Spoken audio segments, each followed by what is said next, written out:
Hi everyone! So today's video, magluto tayo ng pusit na adobo. Ayan guys. Ayan, nagpainit na tayo ng mantika. Lagay na natin ang ating luya. Tapos ang ating tanglad. Sunod ang sibuyas na pula. Tapos sibuyas na puti. Daming sibuyas. Masarap kasi guys pag maraming sibuyas. Ayan.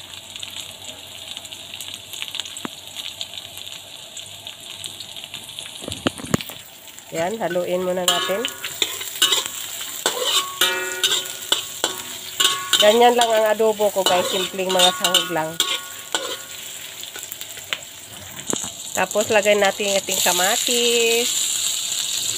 Ayan na, kamatis. Halo-haloin na natin konti.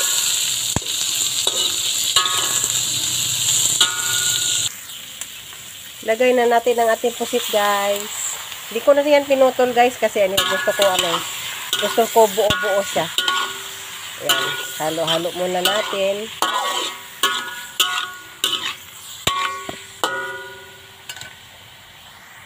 At ilagay na natin ang ating pamintang buo.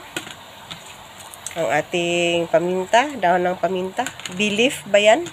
Sa English, ayan, ewan ko. Tapos soy sauce. Ayan, lagay na natin. Tsaka isang kutsarang chili sauce. Yan. Halo-haloin na natin guys.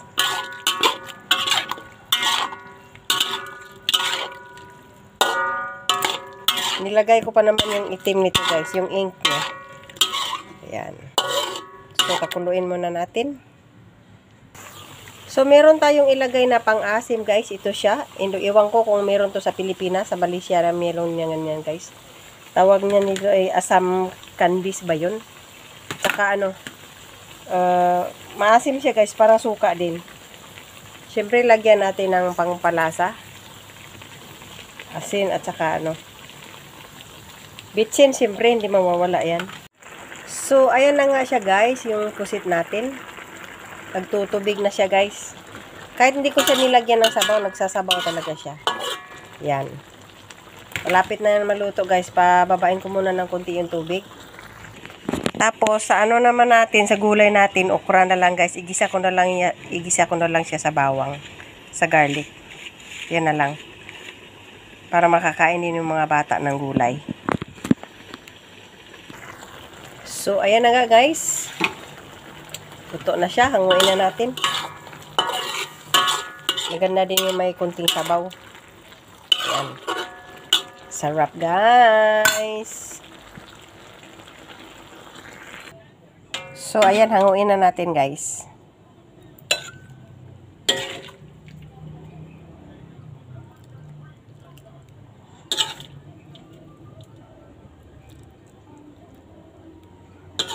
Adobong pusit.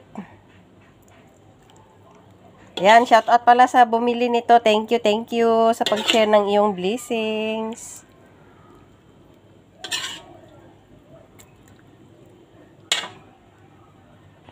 Yan na ang napakasarap na adobong pusit.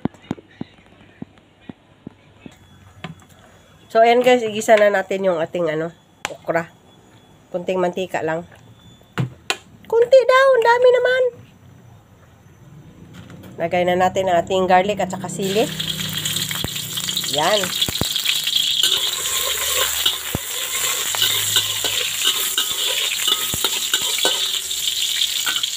Tapos, lagay ang ating okra.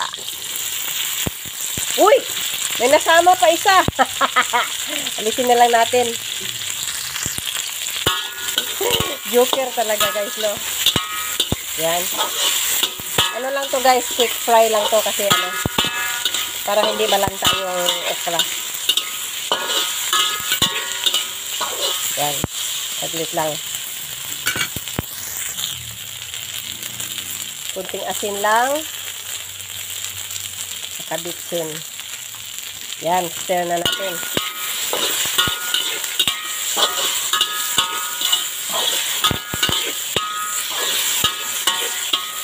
Pag dry siya guys, hindi siya naglalaway. Yung yung kanyang parang gagta. Yan, luto na tong konti. Ayan na guys, ready na siya. Ayan, lagay na natin guys ang ating okra. Medyo maanghang siya guys, pero hindi siya masyadong maanghang. Kunting anghang lang. Tamang-tama lang baga. Ayan. Ang ating lunch for today. Ayan. Yan na guys, ang ating okra.